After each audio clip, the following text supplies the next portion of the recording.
CMA final group 4 का सबसे main subject corporate financial reporting. अभी भी बहुत सारे स्टूडेंट्स का क्वेरी आ रहा है कि सर क्या ओल्ड सिलेबस और न्यू सिलेबस में बहुत ज़्यादा डिफरेंस है। तो एक बार फिर से क्लैरिफाई कर रहे हैं, ओल्ड सिलेबस में सारा काउंटिंग स्टैंडर्ड्स था जो कि अब न्यू सिलेबस में कंटिन्यू नहीं हो रहा है बिल्कुल भी।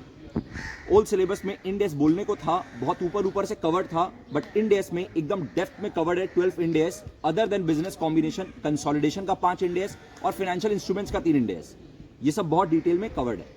ऑलराइट, इसके साथ ही एक और क्वेश्चन आ रहा था कि सर क्या जो आपने सिलेबस कवर किया है एकदम एक्सक्लूसिवली फॉर 2022 सिलेबस है। जी हाँ, बिल्कुल। ये बैच जो कंडक्ट किया हुआ है, जो आप लोगों को क्लासेस मिल रहा है, वो एकदम एक्सक्लूसिवली कंडक्टेड फॉर 2022 सिलेबस ही है।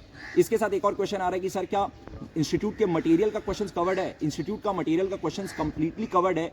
इसके अलावा क्योंकि इंस्टीट्यूट का मटेरियल का क्वेश्चन सफिशिएंट नहीं है, तो एडिशनल क्वेश्चंस जहां से अगर अपने प्रैक्टिस करते हैं तो अपने पूरी तरह से उस इंडेक्स में कंफर्ट हो जाता है, अपने को एकदम कॉन्फिडेंस आ जाता है। वो भी बहुत सारे क्वेश्चंस पिक किए हुए हैं, मटेरियल में डाले हुए हैं और अपने क्लास में प्रैक्टिस किए हुए हैं। तो अगर आप लोग ये सारा क्वेश्चंस कर लेते हो जो अपने मटेरियल में दिया हुआ है, जो क्लास में करवाया हुआ है, उसके अलावा आपको और कुछ भी करने का जरूरत नहीं है। इंस्टीट्यूट का मटेरियल भी कवर्ड है, एडिशनल क्वेश्चन भी कवर्ड है। All the best.